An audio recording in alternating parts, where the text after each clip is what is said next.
Where do you want to go? Tell me what you know. And I'm not mad at you if that's what you need. But I just want some clarity because, as you say, in your mission to elevate our young people, they need truth and understanding. Truth and That's great. understanding.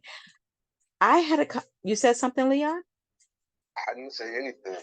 I had a conversation tonight with, let me tell you something. This is so crazy.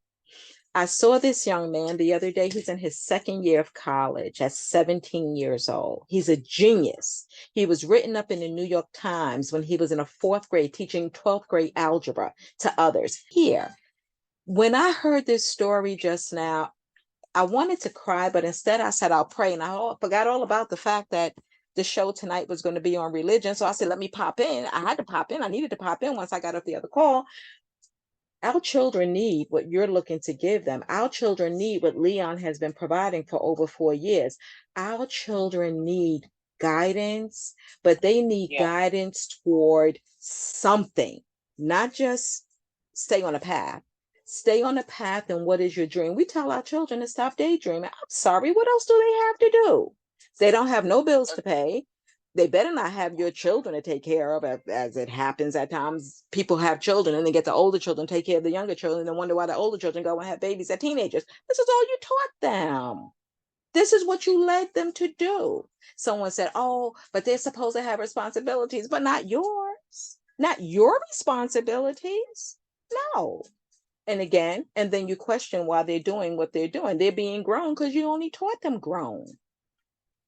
It is so important. This young man he's gotten lost. He had to see a psychiatrist, and it's been really bad for him because his idiot father is really jealous, but he might be losing more of his Aries. And you're being really descriptive, because what you were saying to me is how I could be included, and what you were about to say was including my mama. So what I want to say is, man, that's what I need to hear from you. That's what I need to hear tonight. More just to monitor Elvis Mary's the radio show, but you came on and you said something so brilliant. I had to keep hanging up because I had to mute myself. Just so I could say, can this lady repeat her name? Like I didn't know what she was. Oh, came on and he was like elder. And I don't want us to get into the habit of berating our elders in the church, but they have a whole 501c3 and a job to do for the community. And if we can get every elder to be able to take the block grants instead of these white organizations taking the block grants, let there be a church. If we say he's a part of AME, let him get the block grant, not this homeless shelter downtown Atlanta. Let him get the block grant and teach how to build these houses. Because right now down here, it's one white dude, the minister, who's getting the block grants to build all of these good housing. I'm competing with this guy because all I want is just one property that has multiple properties like an apartment complex. And I'm competing with this dude. And he's white. I'm competing against him. My black people, all the churches around here should have access to the grants I don't even have access to, but they should have access to his grants because they're doing the same thing. Doesn't the black church own us as we support the black church as we pay our tithe? I don't think. I just want to first start and say thank you, ma'am. You put me in perspective. You let me know what I was saying was real. And brother, I just want to say what you said, and you supported me, even though your question was different. We're asking questions. That's the goal.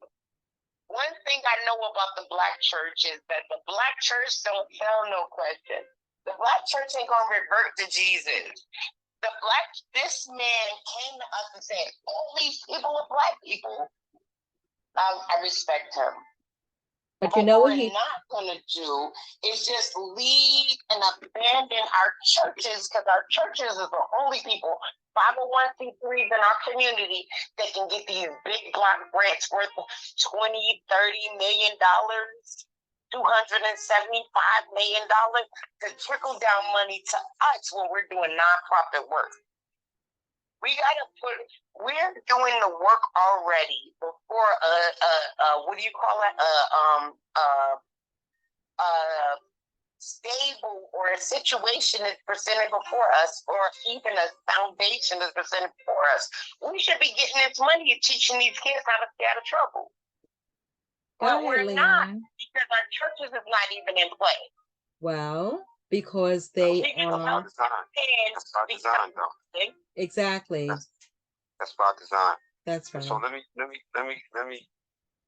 explain this. But you know why. Say your name, sir. Introduce yourself, please, sir. My name is Leon. That's Leon still. Yeah, I never heard him introduce himself. I know I heard you. She did. Hold on 1 second. Somebody's calling me. Please don't speak. Hold on. Oh, that's you? I love that. Hello? Deborah? Okay, I'm on a call. Do you want to join the call? Who are we on with? Leon, Tracy. This is the talk, after Graves talk. Are you? Yes, no, I have to go back because I'm recording.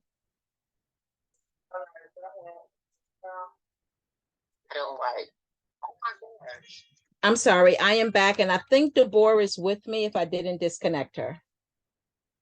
Not a problem. You're saying just let everybody introduce themselves so we know who we all on the line with. We all know each other. You're the only one who don't know none of us. The rest of us know each other. But you said, wait. Don't just move on. Tracy, go ahead. Is she on the line, or did you? I don't think so. I don't see her. Deborah. Oh, you're there. Good. Yeah. Because I lost. I mean, my phone been blowing up. My phone been blowing up, you right now. Really? Yeah, I tell you, my phone been blowing up. Hey, right? No, it's Eva Dene. Eva Dene. EV. No, the N is on the end. So it's EVADYNE. Eva Dene. Yvonne Dene. Oh, okay. Don't worry about it. Everybody calls us something different all the time. Yeah, that lady. So anywho, Yes, that lady. So Deborah, just for catch up, on Bill Graves' show tonight, remember he said he was going to bring the pastor on. So he brought the pastor on. I didn't catch the first part. I came on toward the end, but it seemed to have been a very interesting conversation, and we had a little bit of kind of Q&A. There were people who, asked questions. So Tracy, now you might know Tracy. Tracy, is this your first time on Bill Graves' line? No. Oh, I've been on because I've been on it. Oh, you've been handling the recording and everything. You've been the back office. You guys are doing the recording. I'm just gonna suggest you guys get to a better recording. But when I came on, everybody was just doing their thing, and that's the most important thing to me. I will refer you guys to a better situation where people can hear you, comment, and you can see the comment. But I'm just here to support. Okay, well, we thank you. Let me understand what I just heard. She comes on and she records for him? No. I don't record with him. I'm just I get to sit with my elders, and my elders don't know all of this technology that's out here. So if I listen to the show and I say, hey, why don't we go on to Blog Talk, or why don't we go on to another venue where it's free for us and we can get more listeners. My goal is to get us more listeners. Look at you. Blog Talk is just like what we're on. Is inviting people to come on, and we do have recording. That's why we was trying to exert you to go into our YouTube channel so you can see the rest of the shows that have been recorded. Bill is the one who don't record his shows for whatever reason. But we do have a way to record our shows, and there's another way to control the room where everybody's not talking at the same time too. It's just nobody has taken the opportunity. Deborah, how you doing? How you doing? Was you on Bill? Was you on Bill's line? I had the thing with Adrian. Oh yeah. They had the open house today. Well, it's like that. Celebration beyond the house. Right. I thought it was the open house. Are you far away from your phone? You far away from your phone? Not really, but I got to probably down low. Oh, okay. Yeah, it sounds like you're far away from your phone. All right. You know why the pastor didn't want me to be long with you, right? You know why I said it, right? No outdoor flies all of our tools. I took him somewhere that he didn't expect to go. He talking about us walking in the water. I don't have to swim in the water. I'm already on a boat or a ship going across. So if he come up, you better be has to. He's not talking to people. He's not. Everybody that's on here is not. We're on a talk after the talk. Do you want to be on? So we have to be clean. We're on the talk. Agreed. You must be careful. You're right. Agreed. Yeah, but what I want him to do first. Well, it's the talk after the talk. It's my new show. The talk after the talk. I just launched. Okay. So we have Deborah, Leon, and Tracy, the young lady who was on. Hold on a minute. Tracy. I don't have no 501c3. I don't have a following, and I'm not even on like social media. Okay. I record. My whole job is just building independent artistry. That's my whole job. So let me explain something to you, Tracy. That I've been working with the community and the kids for 40 years. So what you're talking, I know a little bit about, but like I said,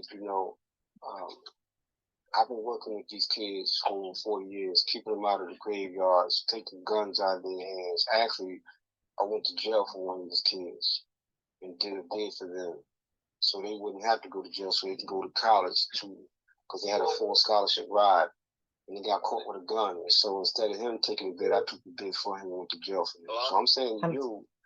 Okay, I'm sorry, I disconnected you. Hold on. I've been in this community for over 40 years, but I'm down here in South Jersey. 40 years? 40. 40. All right. 40. Yes, 40. So, so for me, like I said, I understood that when somebody called me, they actually called me and asked me to come up online because they had a pastor and he was talking and they were saying, the last question that he left us with, I want to see what his answer is. But then I'm gonna put some muscle on the table about what he brought up. See, these pastors come up, Tracy. You don't need them to get a grant. I have my own 501c3, Tracy. So when you own your own, you can get those same type of grants that they get. The difference is what they're going to do with it. And we're losing people. We're losing. Listen, they didn't just lose the kids in these churches. And I don't use that word black, Tracy, at all. I don't use that.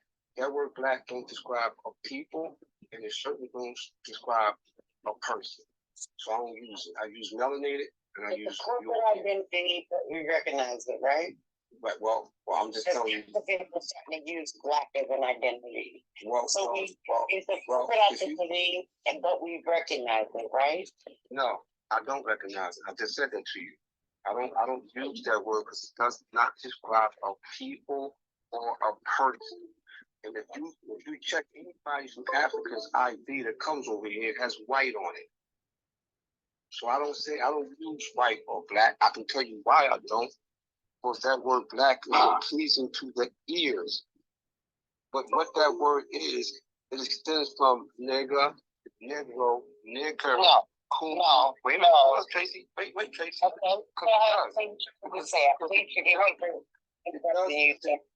That word black does extend to the words that I just used. And it also extends from African American. So now, It's more pleasing to the ears to say black, right? So I don't use that word. I mean, you can, and anybody else who wants to use it can. I don't use it. You always hear me say melanated or Europeans, because I know what it was put in place for. And it was put in place for, like what you just got finished getting ready to say. Like I said, if you ask anybody from Ikebala, the word, Tracy, is Ikebala. Ikebala. Ikebala. You know what it means. I know what it means. We can stop this conversation right here. Ikebala. I'm sorry. Please, sir, continue. Do you know what the word Ikebala means, Tracy? Tell me, sir. Tell us, sir. I don't have to tell them. They know because I say it all the time. They listen to me all the time. We listen to each other, so they know. When I start speaking and talking, Ikebala is Africa. Africa was never the name. Europeans gave it that name. The word is Ikebala. You know that name too, right? Ikebala is the word that they try to use for the landmass. You hear what I said? That is Pangea. Ikebala is Pangea. Before there was a separation of this one continent that turned the seven continents, Ikebala and Pangea are the names. And we have been everywhere on this planet. And we produce blonde hair, blue eyes. We produce black hair, brown eyes. We produce black hair, black eyes. Even to that degree where it looks scary today because we so infamous with blue eyes. We so infamous with blue eyes. I don't know what you're saying. Okay. I'm just saying, my job, listen, you're not understanding what I'm saying. All of us on this phone, I don't know about the elder sister who was the last person to get on the line with us, but I feel like all of us agree that we don't mess with, excuse me, I'm trying to use my right verbiage. We don't mess with religion. This lady, the reason why I was like, can she say her name? Is because this lady is saying something to us. You're saying something to us. I'm saying, I agree. I don't subscribe to religion, but I promise you, we got gang violence out here. We got kids killing each other out here over rap lyrics. We need to bring them back to a spiritual place. Oh, yeah. Oh, yeah. The only reason why I was even on the phone, even interacting with the elder today. We need to bring these kids. I mean, one thing about us, we know spirit. We know Christianity. We know Islam. We know Buddhism. We know all of that shit. Why don't our kids know that? Only thing I'm saying to the elder sister that was on the phone earlier who excuse me, I'm cursing. Please forgive me because I'll curse. That's me, and you gotta go get to know me. But what are we saying to the elder, these young babies out here beneath us? How do you live your life? When I was 15 years old, I was 14, I got pregnant. My mama threw me out the house. I was a mathematician. I had graduated college. I was still in high school at the same time. My mother said, you can't live in my house, whore. I never even saw myself as no whore. I didn't understand what my mom was saying to me. I knew I wasn't worthy. The church makes us worthy again. I literally lived in a monastery with nuns. And he just was like, this is how you be a good mom. That's all he gave to me. But the point is, how are we holding our churches and our communities accountable by not teaching our babies basic skills? I don't care if we need to bring some sand fucking things in the school to teach these kids how to make an ashtray. There's the church is responsible as we give donations to the church. We must support the church. Why I just didn't want to get on this man. I just came to him and said, hey, you're saying about the Father and the Son and the Holy Spirit, but let's talk about that. Like you support it. I said, hey, dude, if you're going to have the Father, the Son, and the Holy Spirit, we define the Father, he's a man. We define the Son, the Redeemer, he's the man. Who's the woman? You're telling me even the woman is not, even the Holy Spirit and all of that? Who? That's all I was saying. This young lady, this elder woman, my auntie came, and she just gave us all. And then this time when I asked her, I said, no, I need you to say that again. What you meant? She said it again. She's saying there were the Kintake. The Kintake were the African queens. And the Kintake were the fucking Asian queens. Africa sold weed, and they have it in their books. We first learned about weed during this fucking ancient time when two women queens, Africans sold weed, and they gave us soaps. They sold us soaps. Everything has been a barter, but now the European man has made it about money. So I can take all of your shit and take all of your ideas for money. Something I think is fiat. Fiat means what we all agree upon. I don't get to live in that world as a Black woman, because as a Black woman and you as a Black man, we don't get to live in a world where everything is ours. We gotta fucking figure it out every step, every way. That's what I'm saying to you, bro. About that? About what you said. But what I don't want us to do is keep repeating what our ancestor did. My sister came with a really brilliant thing to us. I think we should grow off of that, because what she said was so brilliant. Let us not look at religion. Let us not look at none of this stuff. Let us establish who we are right now. That's right. I promise you, she said more than that, but that's the basics of what she said. Who are we right now? Let's establish that. Sis, if I'm mangling the words, no, you're fine. No, you're fine. Something negative, and I'm not saying what you told us. No, you're fine. Correct me right now. Nope, you're fine. You're absolutely right. Are you still here, Deborah? Deborah is here. Dr. James is here as well. I just want to say something real quick about what you said about women. Hold on, Deborah is speaking. I know.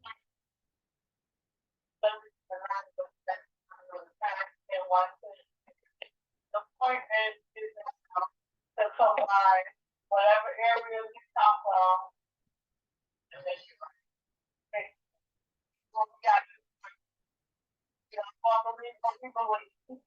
so we learn something different, and you have some different convictions, religion or beliefs what they are. But you go and teach the world, their children, so they should have a chance in the home. Sure. That's good. Dr. James. When I'm up today, ma'am and sir, they're telling us, oh, Black women should do this, as Black women have been taking care of their family all these years. They're saying a lot of men should take care of the family. They want him to run behind the white man's mythology of the white woman staying at home and him being the caretaker and him being the leader. That's not gonna work. In our fucking generation, among Black people, we both need to work. Well, so let's not get swept up. Trace, like hold on. One second. Sometimes we both need to work, and sometimes we don't. It depends on our situation and what we already have done and can do. But they should not be running after nobody's theories and beliefs or whatever. In a sense, everybody has to make their own way in their own relationships and find out what's best for them. Because what's best for the next man is not necessarily best for you or your relationship. So everything has to come from Yeah. 1 second, please. Communication, so that we can figure out each path, and we have to take responsibility for people sitting down and deciding what's the best for this unit right here. I don't care what mom and dad did, sister, brother, aunt, uncle, ancestors, or whoever. Let's figure out what's the best for us. I feel like that's what we feel. Thank you. Dr. James has a comment. Hold on a second. Hold on. Hold on, Tracy. 1 minute, Dr. James. Tracy? Can you hear me? I have her own show up here too called Positive Impact. She comes on on Sundays. What time you come on? 7? She comes on at 7. At 7 p.m. So she has her own schedule.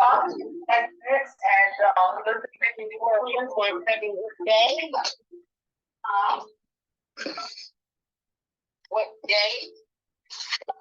Hello? Hold on a second. It's Sundays at 7 p.m. Hold on. What day? Sundays at, Sunday. hold on. 1 second, you. 7 p.m. every Sunday. Thank I you. come on every last Monday of the month, no matter whether it's the 4th. Now she comes on every week, right? She comes on every week. Yeah, Yeah, I used to every come. week. Yeah, and Percy, I do understand why you're angry.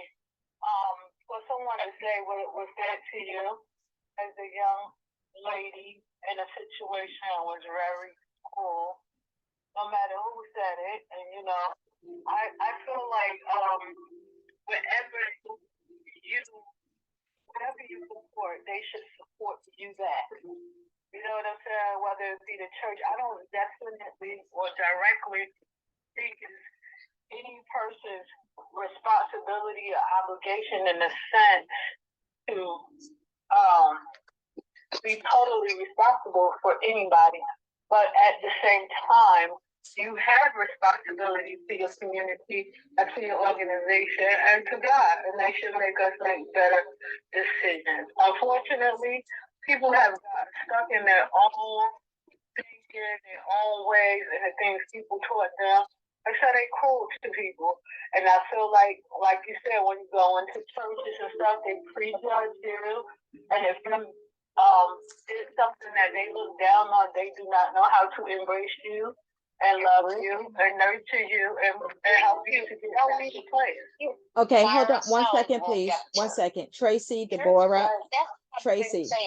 They can't hear You're me. saying Hold what on I'm a saying, second. like, yo, beyond, look, you're not going to accept me as my mama's in the church paying 10% of everything. I don't think they can hear you. No, they couldn't hear me. To the community just because the people come in and give their time. Tracy, I feel like Deborah. I think it's their job to help broken people. And we all are broken in different ways. You understand what I'm saying? Oh, wait. Not me. Wait, hold it. That we broken. When I say we're broken, I'm saying we have issues In general, ma'am. in general. Okay. And Deborah, after you finish, Dr. James has a comment. Go ahead. All right. So what I'm saying is people have issues. They've been through things. They've been judged. They've been put down. And they've been hurt. So it causes us to travel a certain path. And it's not really a good thing for us. And in that case, if you having a young child, that definitely wasn't good for them. That's not a good reflection on the church, the community, your parents, or whoever put you in that position. And you won't go to any of us. Please forgive me because I may be misrepresenting what I'm saying. What I'm saying is, we are a community. We used to go to church and we still go to the church for everything. We should get these block grants that's worth $20-30 million out of the hands of these white people in these states and hand them to our black churches for them to disseminate the money to us how we need, because only our church knows how we need the money. But you know what, Tracy? Here's Tracy. I'm sorry. Here's the problem. Here's the problem with that. Your statement is based on the churches having effective leadership. Churches don't. No. That's like meeting. That's like meeting someone of the opposite sex and thinking you can change them. So when that church in that neighborhood that you're identifying does not have the effective leadership, then you have to move on. And certain grants can only go to certain organizations, especially when the money is a lot. So not all nonprofits can get all funding. They are very specific when the RFP goes out. They're very specific about who can apply. Now, the power in that is that if you have an organization, so as you know, the call you were on today, there has been an organization formulated, the Organization of Unity and Empowerment. And if you're still in Newark, hopefully we'll see you on the 30th at Clinton Memorial, AME Zion. I'm a little bit better. You know, I support Newark because that's where I was born and raised. Okay. Okay. So if you have some young people, but we'll talk about that. And I'm going to get you have my number. Text me your email while we're talking. So, I'll do that. And I'll send you the flyer, and hopefully you can get some community people to come out. Young people, we have the school bag giveaway, and we're going to have good talk. And again, that organization was birthed from the Bill Graves podcast, right? Organization of Unity and Empowerment, and exactly what it says is exactly what the mission is about. But so I'm saying, so let's say the church is not an effective church. Foundations can get that money. But if you have nonprofit organizations that are within that community, those nonprofits can come together and deliver to a larger organization that has the right credentials for that RFP and say, hey, let's do this together. But many of these, you have some churches that are very progressive. The leadership is very progressive. The leadership is about empowerment for real. And you can tell that by the programs. That's the best way to identify a faith-based organization. Writing these RFPs for white people, and they're getting multi-million-dollar deals. When I know for a fact, if I could just get a church and a church leader, they You can don't get need this a church, though. You don't need a church. We don't have to put the pressure on the church. You can formulate your own organization, and you look at the codes and see what they cover. And then if it's covered. But here's the deal, Deborah and Leon. If the RFP says it's for a faith-based institution, because they will say faith-based. No. Hold on. It all depends. All the RFPs are different.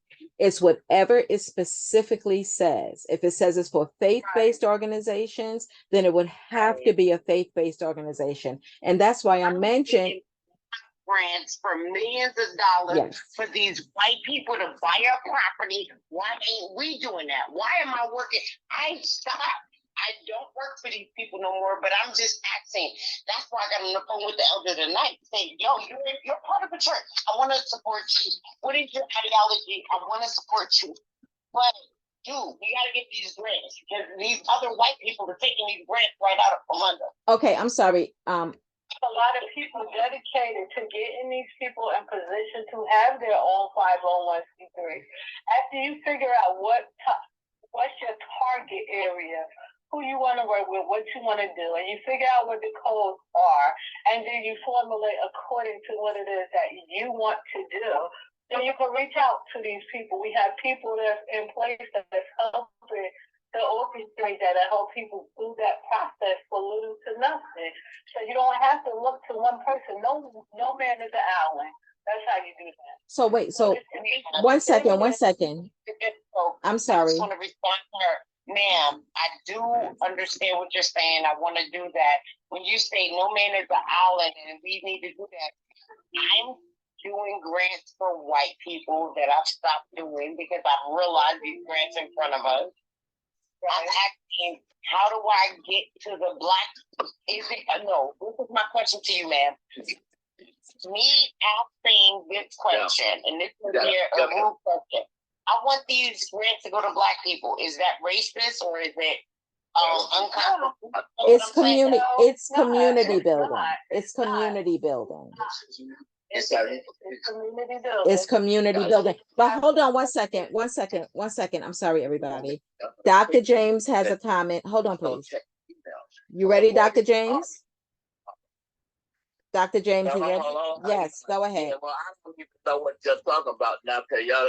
Okay. Go back to your original. I was listening to the lady when the lady was saying something about the woman, like she said, the Father and the Son and the Holy Ghost, and she said, "What about the woman?" or something to that effect, right? I heard that, right? Didn't you say something like that? That's correct. Go ahead. Yeah, and well, I'm gonna say that if you read the Bible in 1 Corinthians, it gives you the order. It says God, Jesus, man, and the woman. 1 Corinthians. Just read that from first all the way down, like first verse. I think it's chapter 1 all the way down. You'll see it. Okay, so God, But so the woman I'm is saying mentioned. that when basically, Yes. basically what that means is the man is under the woman or with the woman. So when a lot of times when they're saying man, they mean man and woman. Because you gotta realize, like the pastor said, listen, the pastor said it today. That God made the woman from the rib of the man. So the woman is from the man. From the rib of a man? Well, that's a fable. That's a fable. Religion, because Yes. none of us That's the even right. partake in this. That's the Bible. That's what the Bible says. Yeah, it's a fable too. Yeah, the Bible name. Hold on a second. Hold on. Tracy, you can respond to him one at a time. Tracy, you can respond to him. So let her finish. How you responding without letting her finish? Oh, I'm sorry. Hold on. Thank you, ma'am. What's your name? Just ask that. What's your name? Dr. My name James. is Dr. James. Laura, can you? I agree. Let him finish. Go ahead. Go ahead. Yeah, well, I'm finished now. I'm just saying, so if you read the Bible, it lists the order, and the woman is listed under the man. And then if you read the Genesis, it says God made the woman from the man. So when they mention man, they also, the woman is included with the man. That's the way I look at it. Go ahead, Tracy. All right, sir. Don't let him get nowhere. Don't let him get No, he's not going nowhere. He can't run. Go ahead. Go ahead. Sir, I want to be spoken to the elder. Dr. James, Ryan. Everyone. Go ahead, Tracy. You can respond. All right, sir. I've come to you humbly, and you are my elder. You are the man of my life. I cannot move as a woman in this society without you. I need your help.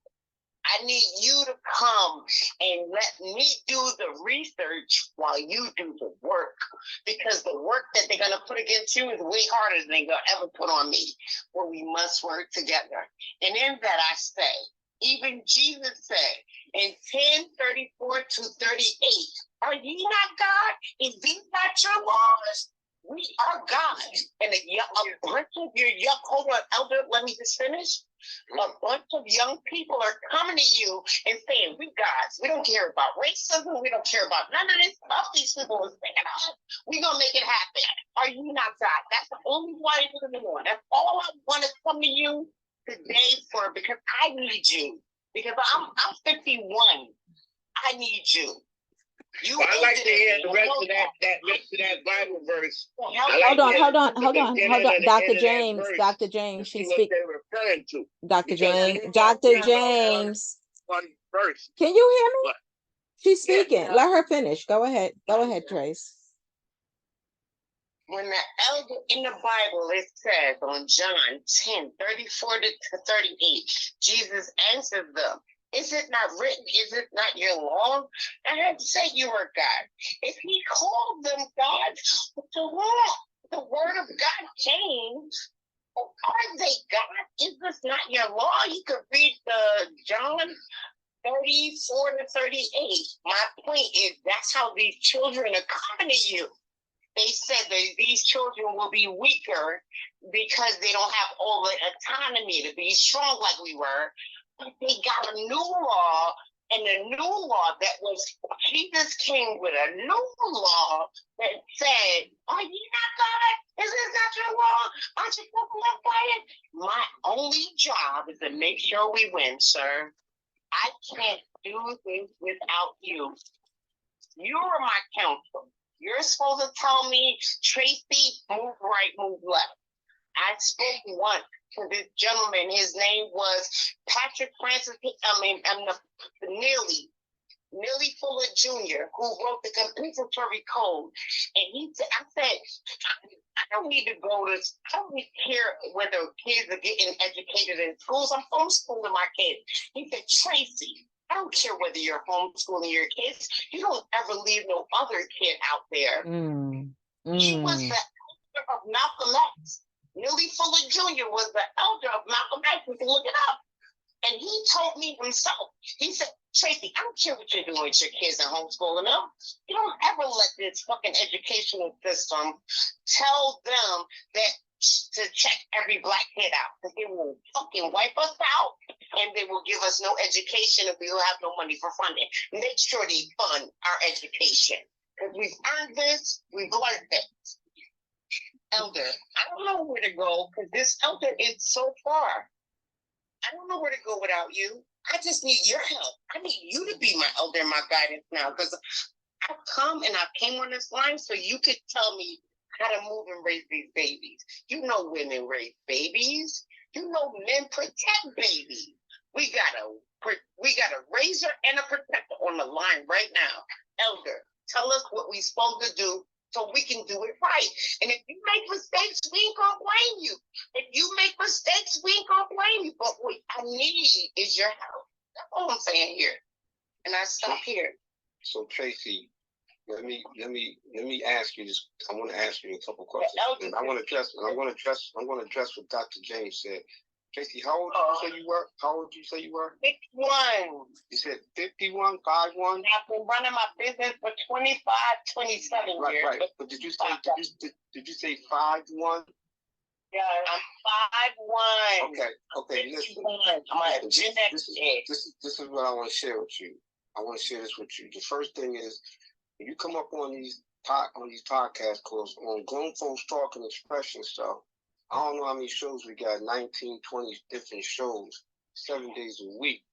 So you can come up on any show. What you have to learn to do is not cut people off when you're talking for no reason.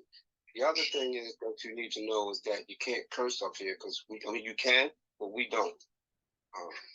We don't come up and we don't curse. I'm not telling you that don't. I'm not telling you you can't, because you're grown. But we don't curse up here. And this is not grown folks talking. We on a whole nother platform right now. But I just want you to know that you have to let people finish saying what they're saying. You can't cut them off. And it does get contentious sometimes. But I just want you to know what proper podcast etiquette is and is not, if you don't know. So I want to address what Dr. James said. I just want to say, what's your name first, so I can say thank you for educating me. That's what men do. Right. Well. I want to say, but I really do say to you, I'm not going to say to you, but thank you. But what I want to say is, we can quote scripture all we want. Here it is, Dr. James. I heard what you said about God took a woman from Adam's ribs. Let me debunk that for you right here, right now, so you won't never use that again for people to know what they're talking about. Go back before any Bible, before any Jesus, before any of them stories. There were people here. We were all over all four corners of the earth. So if we were here before any religion, any Buddha, any Islam, any Christianity that you can think of, no church was here. Where would you get that story from? People was here. What would you say to that, Dr. James? Want me to ask that? No, we were here. Want me to answer? Listen. What I want you to answer to, we were here tens and thousands of years before any religion. So what would you say to that, Dr. James? We were here before. Okay, do you want me to answer it? Yeah, okay, let me explain to you. When you read the Bible, it says that God did these. It says God did. Can I finish my sentence? It says God did these things, right? Whatever is written in the Bible at the beginning of Genesis, it said God did this. He created man and everything else. The Bible doesn't list a specific date.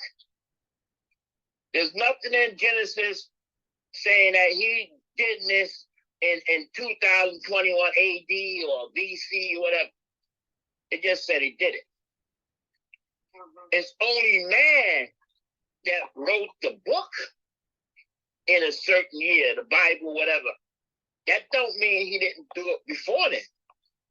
Okay? There's no, listen, Dr. James, here's the problem with what you just said. What I asked you to do is tell me before any religion. You couldn't do that. You were right back to Tell you Bible. what? So Tell you what?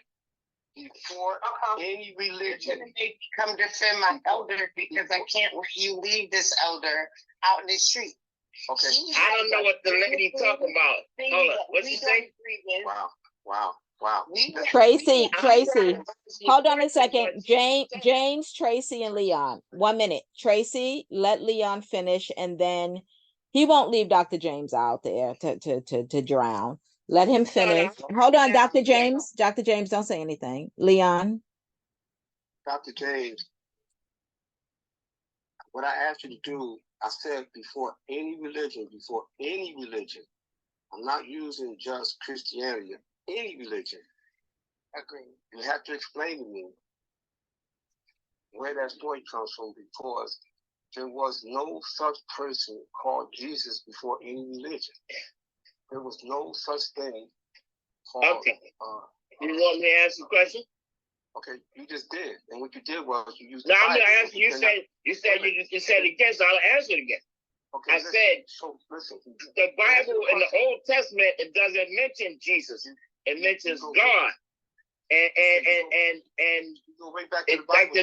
Hold on, Leon. Hold on. He said he doesn't. Hold on, Tracy. Hold on, Tracy.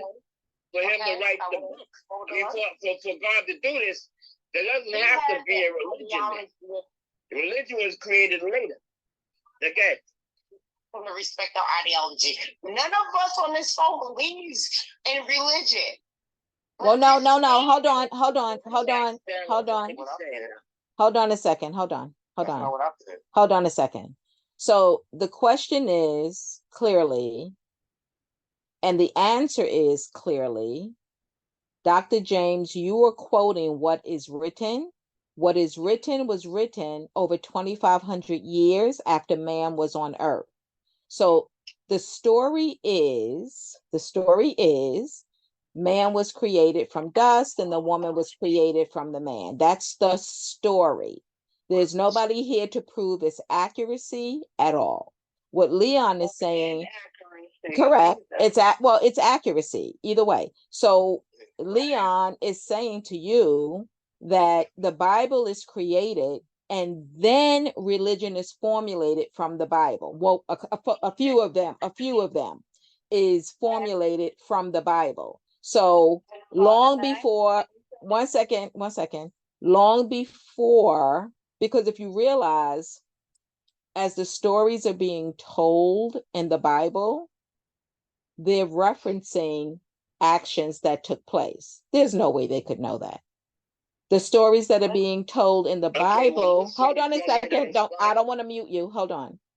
What they're saying is the parables in the Bible, the stories in the Bible, the Sodom and Gomorrah, all of that is history that is going to repeat itself.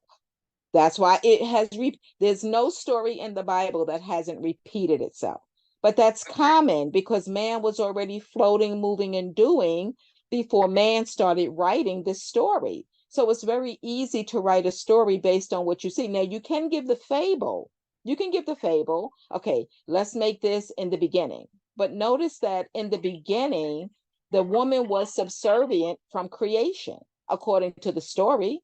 She wasn't worthy. The woman wasn't worthy enough to come from the dust. According to and today, there is nothing being born or created from a man.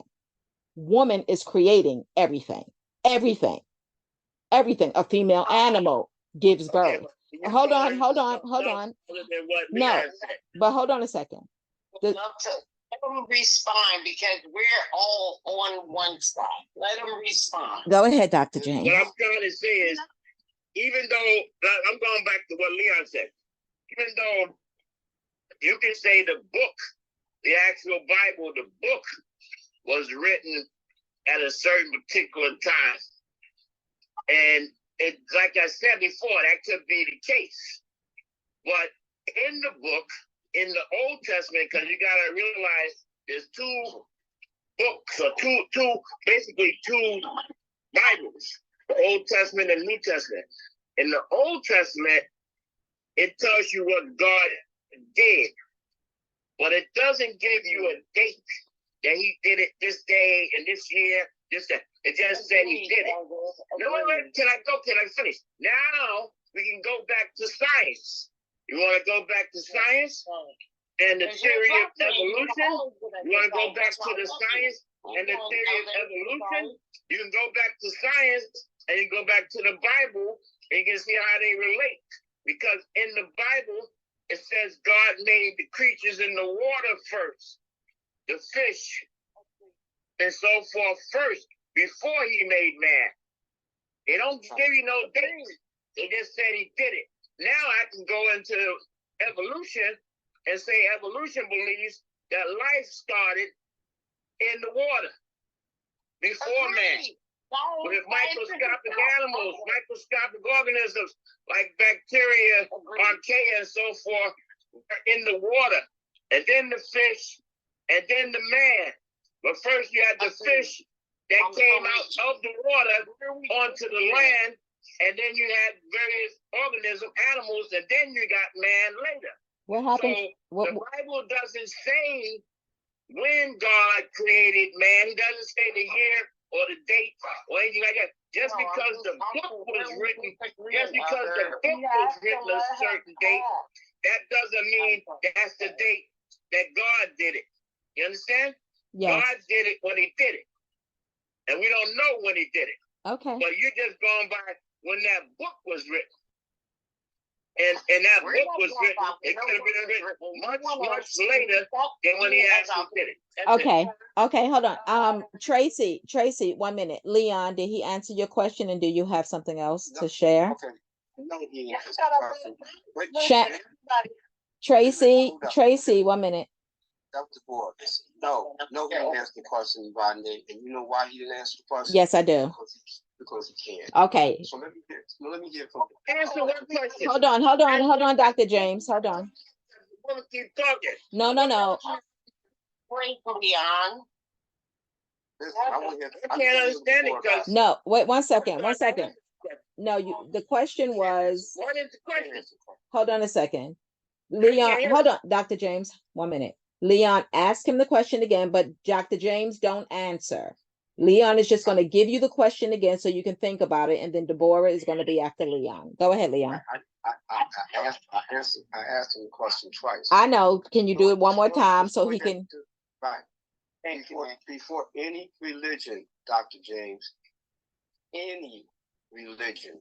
I didn't say the Bible. I said any religion. We were already here. So when you start using those alligated stories, that's what they are, alligated stories. And I can tell you where they got the stories from the Bible from, Dr. James, easily. But that wasn't the question that was supposed to you. I know exactly where they got those stories from in the Bible. And somebody else just mentioned just now, and I think it was Yvonne, and she said that these stories has been told over and over again. And so I'm telling you, and I'm saying to you, before any religion that you can think of that's out here, we were already here, living like Most High wanted us to live. So the story about God taking a woman from a man's rib can't be true, because we were already here before any Jesus, any religion, any of that. We were already here living. That's the question that's posed to you, Dr. James. Okay, hold on a second. Hold on. The question yet. Okay. Statement. Now, what is the question? Where did religion come from if man was here before religion? Is that the question, Leon? I love it. Can I answer that? No. Deborah's next. And please, nobody say anything. It's Deborah's turn. Don't even breathe hard. Go ahead, Deborah. Like when the question is asked, Who was here at the beginning? Who was here to see what happened at the beginning? Who knows what really happened from day one? Where did we come from?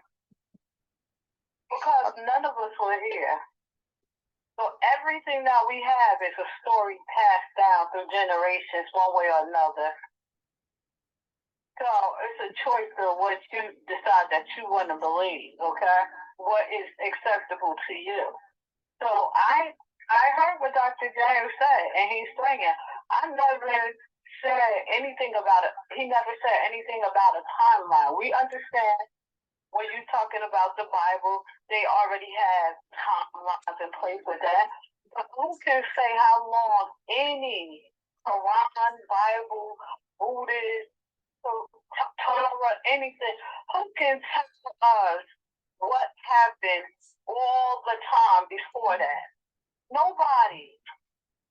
Only way you have to prove anything is from the stories that stream through each and every person from whenever their existence came, from the beginning of time. These are stories passed down, and everybody has a story. Regardless to whether you want to believe in Islam, the Bible, blah, blah, blah, blah, blah, blah, blah. But it's funny to me how people can believe part of what the Bible is saying, but they can't believe it all. If we can go back when we arguing about how the original people came from the continent over there now known as Africa, whatever, down the Nile and all of this, we can believe all of that. We can believe about the Egyptians and them building all of this, that, and the third, which is a part of the Bible. But we want to separate and pick and choose what we want to believe out of it because we have some different issues with some things that we've been told something. But everything we're being told is something that's his story, whether it's through the Torah, the Quran, the Bible, is something that's been passed down from generation to generation. None of us was here to see it. So nobody really can tell us anything. We have to go on everything we go on by way of people telling it to us. So according to the Bible, these are stories that were passed down through their generations and genealogy. The Torah, all of these other books, it's all passed down. So we can't really, this is why I like what Tracy said. Put the religion aside. Stop focusing on that. Stop letting this be the thing that separates us. Because we all get information the same way, no matter what religion or spiritual beliefs we have or lack of spiritual belief. It's all information passed down by somebody through some book somehow.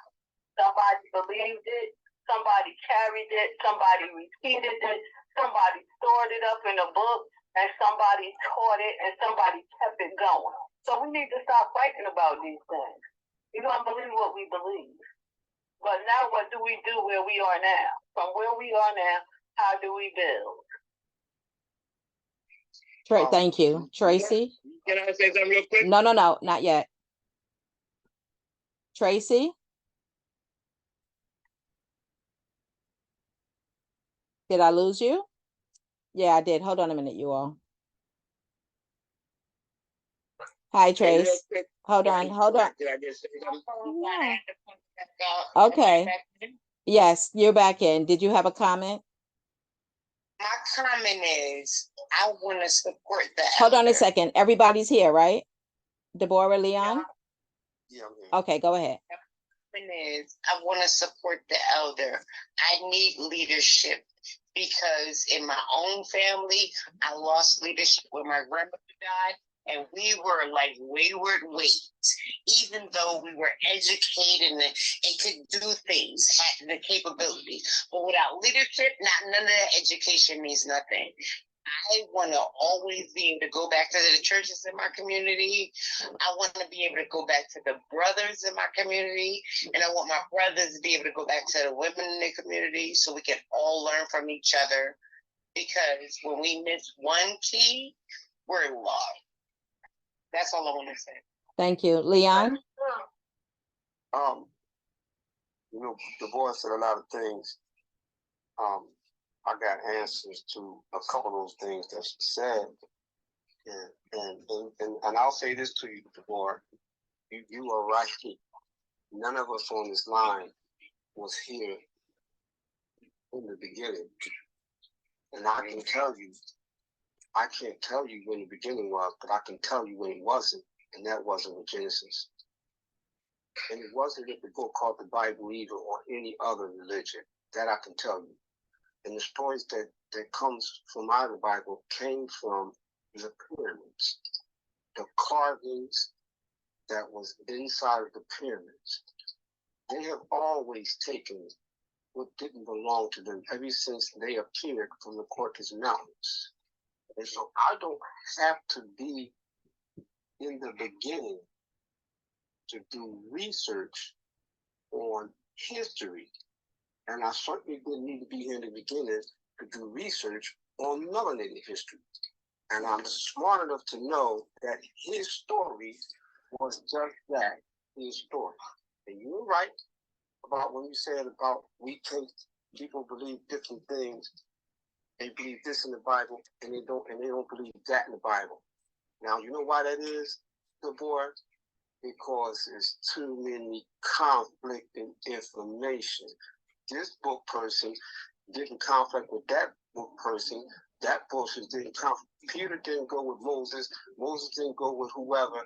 And they conflicted. That's when you get the conflicting stories. So if it's conflicting, how can the people be sure to follow conflicting stories that's in there?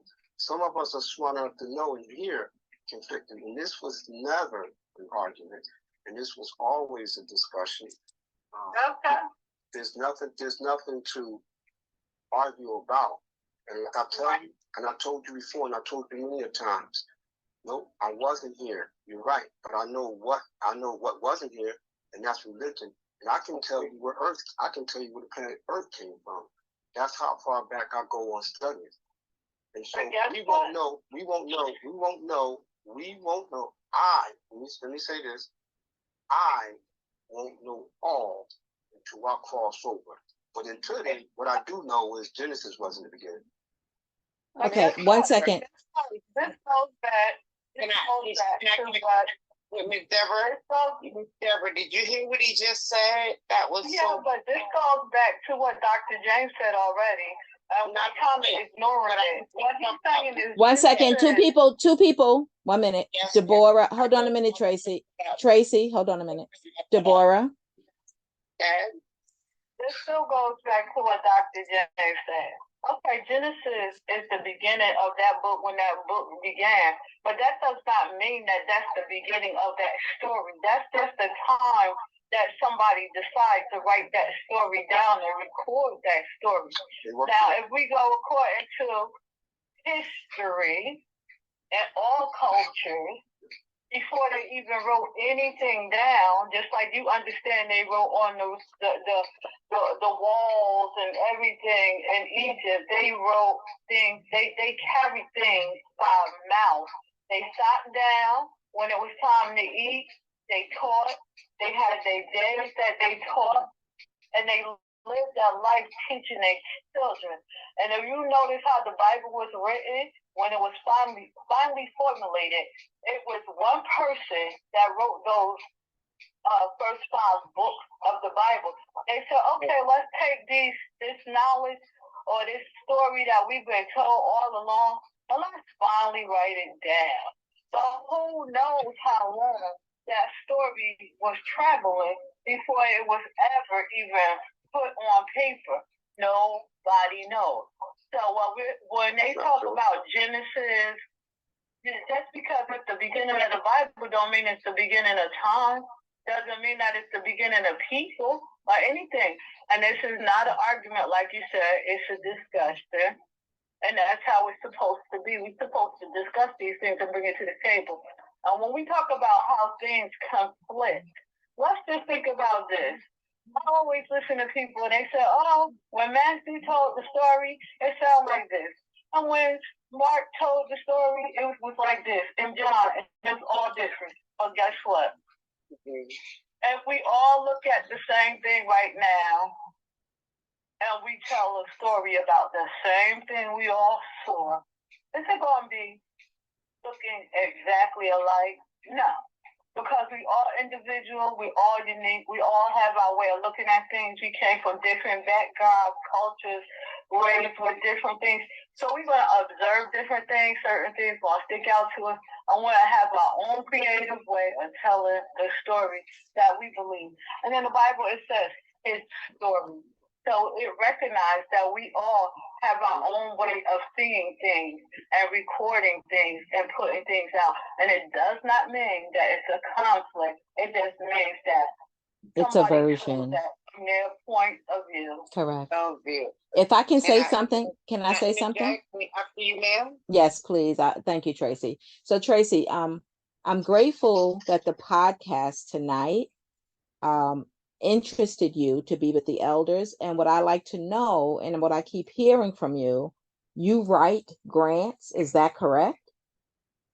I help organizations raise funds using intellectual property. Thank you very much. Thank you. So I am going to use you personally and for our organization. No, because I'm hearing what you're saying, and I'm thinking, okay, she is a valuable tool who is clearly saying, I am here. Thank you. I welcome you. My door is open. Thank you. So this is not a religion conversation. This is a perspective conversation. And what you're saying is that it is a hope and a desire that organizations as large as the churches that are in our communities could come together and do something for the community. And what I'm personally saying to that is, you have to. That's exactly what I'm saying. Yes. Yes. So you have to. We have to. Responsibility to take over these $1 million block grants. That's what we're going to work on. That's reparations, so we can get our community back. One way or another. Absolutely right. And as Leon mentioned, he has a nonprofit. As I mentioned from Bill Graves' podcast, they've created an organization, Unity and Empowerment. So we have organizations that have ears right now listening to you. And we're going to not only use you, and Deborah has her own, not only use you for us, but I'm going to do my best to network out into the community to get organizations to use you as well, and use you in the most positive way. And here's the deal. With my family in the churches, because the churches have been the longest standing organization that has helped us get to the next level. Until we bring the churches on board, like the elder, he may have this biblical ideology, but I promise you, once he gets rid of the Bible, he's going to say, oh, this is what we need to do for young Black men. And this is what we need to do for young Black women. That's what we all can agree on. When you stop living Something brilliant. My brother is saying something brilliant. You're saying something brilliant. And what we all are agreeing on is, how do we raise these kids? That's right. That's the goal right now. I would say, moving forward in this conversation, what are the steps we need to take? How do we identify the strong, Tracy, I'm so sorry. Hold on. I'm going to give you an injection. No, listen, Tracy, listen. I'm going to give you an injection because I don't want this to be a shock. So I'm trying to base you. The churches may not be your avenue. I know your passion for the churches and the community, the ideas. Listen carefully. Listen carefully to this. Bill Gates gave a speech in 2008 at Harvard. He said, we have to find a way to get the faith-based leaders to understand that there's too many people on earth and people need to be eliminated. That's what he said. Someone told me that, and it took me a while to go and research it, but I finally did a couple of years. I believed him when he said it, so I didn't have to look it up. but I finally looked it up. And yes, he is speaking to like-minded people about eugenics. Now, agreed. Well, why are we? no, hold on. Listen, Tracy, listen. Okay, so what I said in my head when the gentleman told me this in 2008, I said, aha, they're not going to knock on the door. And I put this on on one of my videos on YouTube. I said, they're not going to knock on the door. Hey, Mr. Bishop, we need to kill some of your people. No. Strategically, they're going to say, how do we get this mission accomplished? Right? So my brain immediately said, food pantries. So I'm a nosy kind of girl, right? And I watch the food that come out of these food pantries that are run by these faith-based organizations. Hold on.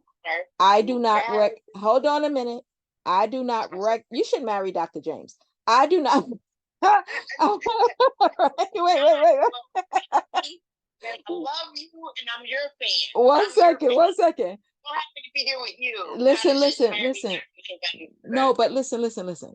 I do not personally recognize any dry good or canned good brand that comes out of those food pantries. And I do a lot of shopping and a lot of eating. Those brands are off brands. Now, let's keep in mind that Dr. Bill Gates is the largest farm owner in the country. So understand that the churches, some of them, and the politicians all work together. The more we can keep you down, the more you will need us. The more you will need us. Now, if the leadership in the church doesn't realize that they decided we're going to give you funding and then we're going to tell you where to spend it, money laundering, and you're going to bring these products in that are created in the jails through Cisco and all the other people. You're going to bring these products into your neighborhood and you're going to give them away to the hungry people. And we're going to get our 2008 mission accomplished. Okay? We're going to get our 2008 mission accomplished. And so they work distinctly, and I used to go into Family Dollar and get some not potato chips, but some crackers that was past due. They're giving, they don't need to do this on food bank because the food bank food is good. I've seen it. I watch these things. But what they're doing is they're going in a Family Dollar. They're not giving it away and selling it to us. I go in a Family Dollar. All of their stuff is, my brother said I can't curse, so let me be an honorable woman and see you, right? Let me learn my lesson and learn. So they're in Family Dollar, and you go in a Family Dollar today. Take your camera into Family Dollar and look at the dates on the food. They're 2 months past due. This has nothing to do with a food bank. Because a food bank is when food comes off, it's fresh, and we're passing it out as soon as we can. Because I've worked food banks, and I've looked at this. I say, we're using the food bank and getting better food for free. We're paying for it. And we're paying. Well, I worked in the food bank too. I worked there too. And they don't give expired food. Whoa. Hold on. It might be close to expired, but it's usually not. But Ivadane never said expired. Ivadane said that she personally did not recognize any brand of the canned and dry goods that are giving out. The brand. Okay? The brand. It could say fresh if it wants to, but I've been around the world. Ain't find my baby. No, but I've been around. I'm a shopper. I'm an eater. I'm in and out of supermarkets. I do never. Now, the produce, yes, except the meats are USDA questionable always. USDA is always questionable because it's the US. But anywho, the brand of dry and can comes in from a certain kind of place. And I'm telling you, our prison system is the most highly manufacturing system out there. It is called it's called the enterprise. You work in the prison, you know, have clinics in the prison. Yeah. I know they got their own industry in the prison. They have, yes, they do. So yeah, I know. yes, so that's all I'm saying. But moving to the higher level, I'm hoping of this conversation. One, I'm grateful for you, Tracy. We're going to use you and utilize your services. You're going to tell us what you do again, because Deborah and Dr. James was not on. And we're going to help elevate our young people because they are our future. They are our future. We have to hold their hands, whether we gave birth to them or not. We have to be, in spite of all of the negatives that we know are possible, we have to speak positive. Yeah. We have to speak elevation. We can't say, oh, when I was your age, I did that, but now, no, they don't need to hear that. They see that. We have to elevate you. Law of attraction. We have to speak it like we know it. We can't see a young person doing wrong. Leon, your show was great on Monday. We cannot see a young person doing 1 second, Trace, 1 second. We can't see a young go ahead. I just sent it to you so you can send it directly to Tracy. The video from, yes, I will do that. I don't want to touch the phone because I don't want to disconnect us. Yeah. I got you. Yes, but Tracy, I'll send you that. And when you go to the grown folk talking, Tracy, can you get to your laptop or your computer? I'm on my phone right now. I can't get to my laptop. But if you give me the first 3 numbers of your phone, I know who you are, so I know to text you that information. Okay, so I'm the one who called you. It should be the number that shows up. 347. This is a 347 number. When it comes to technology, it says switch to RTT. Oh, RTT is cute. RTT, it'll start texting everything that we're saying. So it'll text it to me. It's very interesting. Hit that. Yes. I'm trying to get to you without us saying our names on this platform. But I just need you to when we're done with this, can you just call me back? Because the reason why we're here is because I love what you said. I'm not even a factor. I'm nobody. I'm just here to help. Okay, y'all, we're hanging up. Tracy's nobody, and we don't hang out with nobodies. You know okay, let me can I say about the churches, about what the Bible said about the churches? 1 second, Dr. James. 1 second. Can I say this a little about the churches? Listen, everybody, Dr. James, you might be right with some of the pastors, not all of them, because you have to realize that not all the churches are run by the pastor. Now, in a strong church, a lot of the bigger churches, especially, you have deacons, trustees, deaconesses, members, and they do most of the work in the church. Some churches don't even let the pastors handle the money. So it's not always what the pastor wants to do. If they have a strong deacon board and strong trustees, they may not even let the pastor touch the money.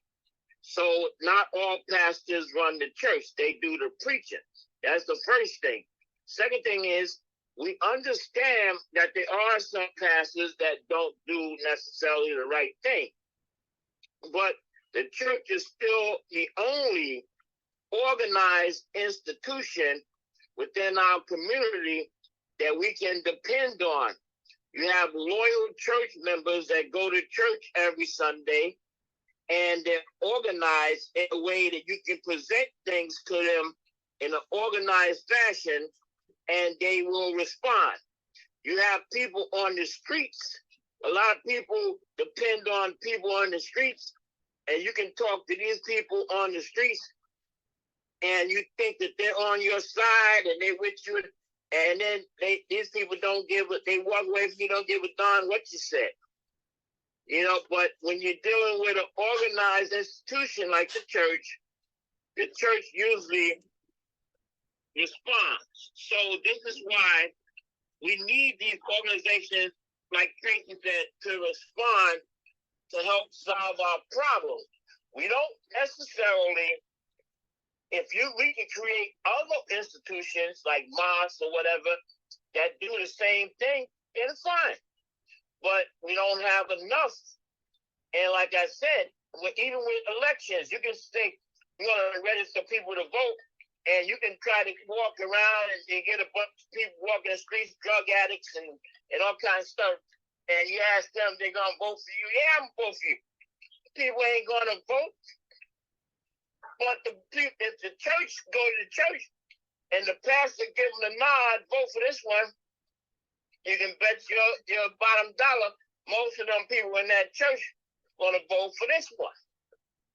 So we have that organization, because that's one of the few organizations we have, and we're changing because now we have internet and social media, which is another base, institution really that we can influence people to do things. So we're changing. It's not the same as it used to be, but the church is still a vital institution in our community.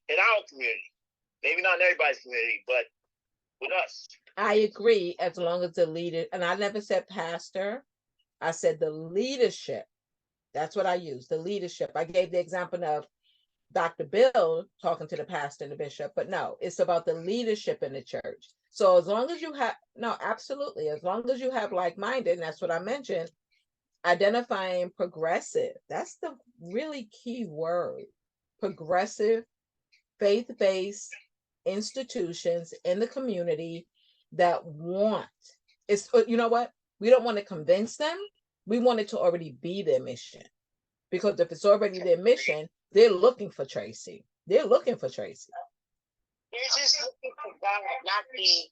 They're looking for, let me tell you guys, boy, I'm out here in these streets with these kids. Well, I'm going to get off the phone. Nice talking to y'all, but I got something to do in the morning. Thank you, night. I'm going to check y'all out later. Bye-bye. All right. I do all of this work for everybody. Say, you got to go to the church. Only Jesus can save you. Only God can save you. Only you can save you as God.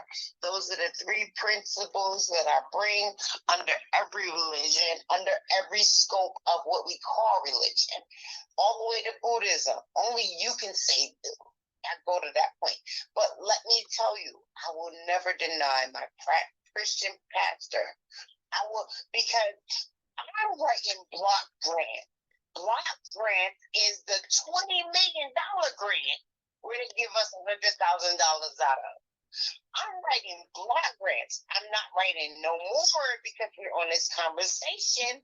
I know that I should be writing block grants for a 501c3 preacher that has a church that's going to give this money to the people because they will do homeless shelters. And these people go in and out of homeless shelters. That's not helping nobody. I'm looking at the work I'm doing. It's not helping nobody. That's right. Understand how to even explain this to you guys. If I'm going to write a $20 million block grant to some white church, why am I not writing into a black church? Absolutely. And not even for a shelter. Go ahead, Leon. How did you come to Blog Talk, Tracy? Blog Talk? I didn't come to Blog Talk. I mean, I'm sorry. How did you come to grown folks? I'm sorry. How did you come to grown folks? I was ghostwriting the English book for an elder in this group. I can't say his name because we have a confidentiality agreement. Oh, nice. No, listen.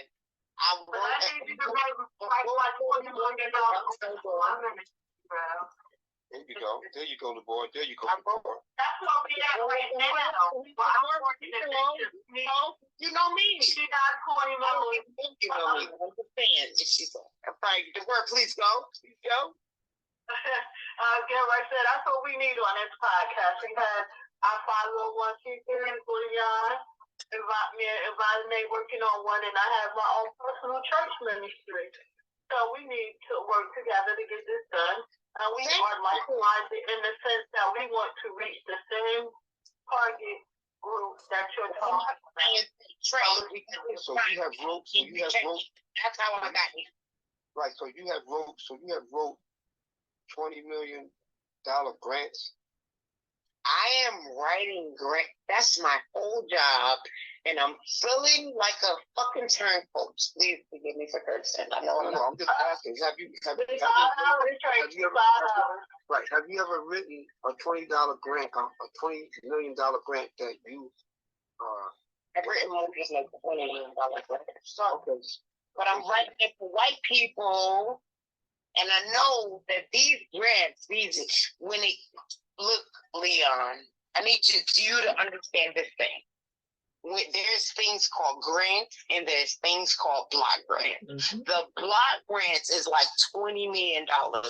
They feed every little organization. So this one organization that got the block $20 million block grant gives all of these little organizations that suck up to them $100,000 and $200,000 a piece. That's how it works. I'm tired of this shit. I'm on this shit because one of my fucking clients, who's an elder of mine, who's a really respected elder of mine, said, come listen to us. When we was talking about, when I first came onto this podcast, they was like, hey, who's the woman in your life that taught you how to be a fucking decent person? Sorry, I'm cursing. Who's to be a decent person? This is when I came into this podcast like a couple of months, years ago. They was just talking about decent people. How do we use the Amistad Act to work throughout? I am not nobody. I need you to understand I'm nobody. But this team has taught me throughout time how to regulate, how to make sure my kids are protected. And when I go into new cities that I work with, how to keep them protected from under the Amistad Act, especially being as though they're Southern and these white people want to shut them down quick. I do it under the Amistad Act, and I say we got to do it after school programs. Nobody's listening to us, but what happens when everybody start listening to us and they know we're using the Amistad Act to use after school programs to teach Black kids Black history? Then they're going to be on our ass. But right now, I'm just here to just learn how to keep us underground and now I know I've been doing this work for these niggas. I've quit. I need you to know I've not worked for these people in a year since I've been listening to this program. I refuse to work for these white people. I want to come and bring my grant writing skills for block grant, $20 million, $30 million, $40 million grant to a church, or a 501c3, and let them give it out instead of these white people handing us something they think we deserve. You keep talking about writing a grant for a church. Why not write? No, she said all 501c3. But I'm saying for anybody. Right. I just don't want to work for these people no more because listening to this program taught me I'm writing grants for the wrong people. Well, how come you never wrote a grant? How come you Always give us money. They'll give us 20,000. They're getting millions. They give you pennies. They give you pennies. How come you didn't start your own 501c3 and write a grant? That's just not I need you to understand this about me, Leon. My name is Tracy Wingfield. Look me up. My company is The Chosen Publishing. Look us up. Since 1997, we have been teaching independent people how to be independent artists and own their own masters. I don't got no time for this great shit. I just do this because I love it and it's good. And I know I need to help my people in some way. What's the name of it, Tracy? Really? Tracy. Tell Ivani what the name What's is. the name of your organization, your business again? Chosen Publishing. Thank you. That's beautiful. So I'm trying to do everything I can in this little bit of time, Leon. But don't ask me to do everything. That's right. My mom is bad. She's saying, Tracy, you're trying to save the world. I said, Mom, no, I gotta just try to figure out how to save who we can. She said, no, you gotta do the business. Make us money. My mom is even saying, make us money. I got the ability to do that, Leon. But I gotta fucking help my people too. That's right. This shit as you're learning it with me. But I gotta figure out how to make money for my family and make sure my grandkids get to go to college. Is that not a thing I should do too with this skill set? You should do that. You should do that. Me for not understanding how to do all this shit at the same time. And You can get a whole life insurance. forgive me for breaking my personal life. You can get a whole life insurance and policy and take care of your grandkids that way. But I'm just saying, you understand where you're coming from. I just need to do what my mom tells me to do, how she raised me. And I also need to get a space to save my people. It's not a whole thing you can do at the same time. I promise you, Leon, you're a young man compared to me.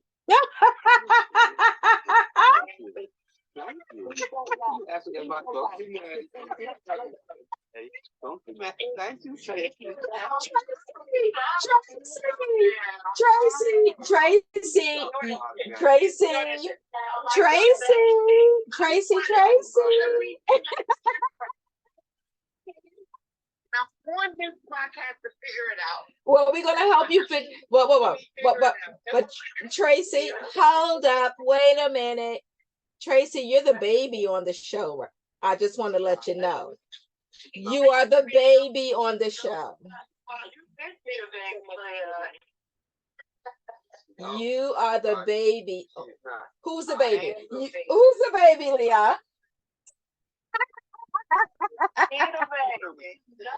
Rockabye, baby, rockabye. Trying to figure out how to help us grow and how to figure out how to get past. Okay. Tracy, stop giving everybody. Tracy. All right, I'm here. Hold up. Wait a minute. Hold up. Wait a minute. Boom, da boom, da boom, da boom, da boom. So here we go. You're the baby on the show, Tracy. I just want to let you know that right now. We are all your seniors, happily, all your seniors. We are all your elders, but as the baby, you have given life to us.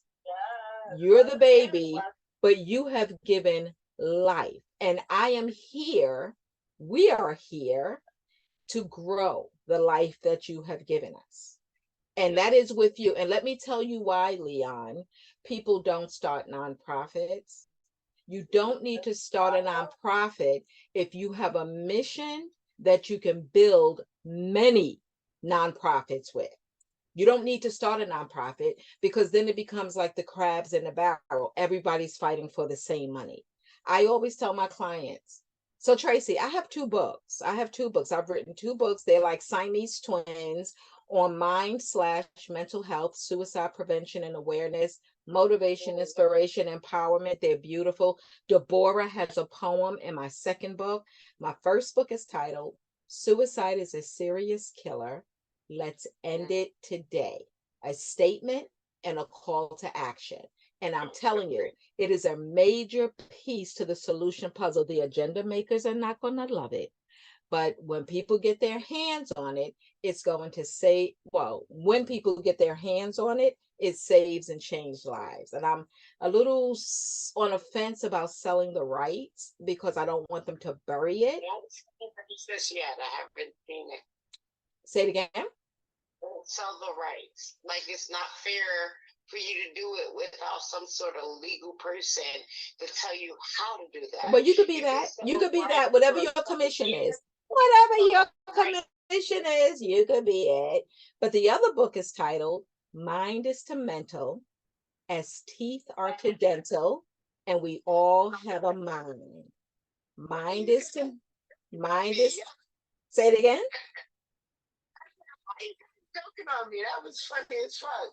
I'm sorry, I'm cursing. Now, Deborah has a poem in that book.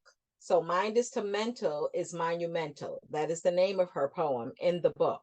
The book is titled Mind is to Mental, as Teeth Are to Dental, and We All Have a Mind. It is your state of mind that gets transferred to the mental department. It is your state of teeth that gets transferred to the dental department. So mind is to mental, as teeth are to dental, and we all have a mind. We need to be checking it. I recommend that people get a therapist while they're good. So that therapist knows you good or great or wonderful. Just in case life happens to throw you a curveball, you have someone who knows you good. And it's much easier for them to get you back to good because they know you good than for someone who gets assigned to you when you're not good, because we don't even know if you're not good and your information is accurate because you're not good, right? I'm going to say that every tooth is dedicated to a nerve or a pressure point. Yes, Let's say we have 32 teeth. We're sidebarring right now, right? But every tooth has, and we have 32 teeth, and every tooth is this. You can get a toothache and your knee will hurt. That's right. Every tooth is assigned to a pressure point and to a nerve in your body. So what you're saying is absolutely true, because you have 32 teeth in your mouth. 16 above, 16 below, you have 32 teeth, and each one of those nerves and those teeth is assigned to a pressure point. Because how many pressure points are there in the body? 32. Must be 32. That's awesome. That's awesome. I'm gonna share that, and I didn't know that. So my co-author is our creator. My creative, we're separate people, but my co-author, I take credit for writing the book. I do not take credit for the information in the book totally. I do take credit for paying attention.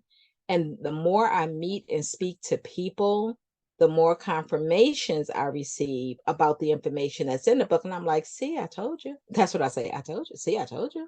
See, I told you. I think something, but watch this. Nice to meet you, Tracy. I'm sorry, you guys. I gotta start out. All right, honey. Thank you for coming on. I'm getting ready to turn my Say something to Leon before we get off the line, because I know you're shutting us. I know you're saying, "Hey guys, we gotta come to a close at some point."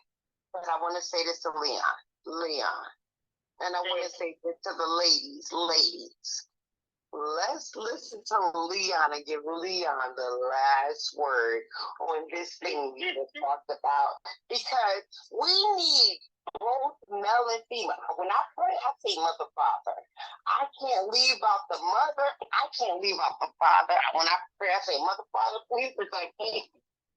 I got to do that because I know what real spirituality looks like. It's a feminine and a masculine aspect. I know that. So let's give Leon the last word, if I can, or my word. I don't need the last word. The only thing I'm going to say is that without our goddesses, and I really don't care what color they are, I just stick with my melanated goddesses, the world wouldn't be nothing. And I still believe Most High could be a woman.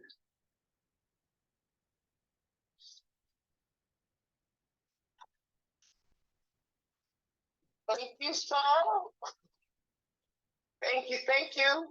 I didn't I want to love say you, nothing. ladies, for accepting and understanding why I'm here. I accept you, men, and that all the men. I know it might be the elder doctor on the phone now. I respect you so much, you guys, so much for being on the line with us, because these little young people are saying modern women can't do this and modern men shouldn't do that. But look at what we're doing together. That's right. And that's what I want to say. Thank you very much, everybody. Biden is going to send you something. Please, when she sends it to you, please pull up and push that play button. Push that subscribe, like, share, and comment, and ring that bell. You won't be disappointed when you push that play button, I guarantee you. I'll promote you all, and I'll promote you definitely, Leon. I thank you for being the man on this conversation, because you bring the balance to us women. Right? Thank you, sir. This has been the talk after the talk. Ivadane, what you say? Watch your mouth. Ivadane, nope, Deborah, Ivadane. No, yeah, Deborah, Darren James, Ivadane, Leon, and Tracy. Alphabetically, I try to do things. Everybody matters. Thank you very much. Have a great night. And so,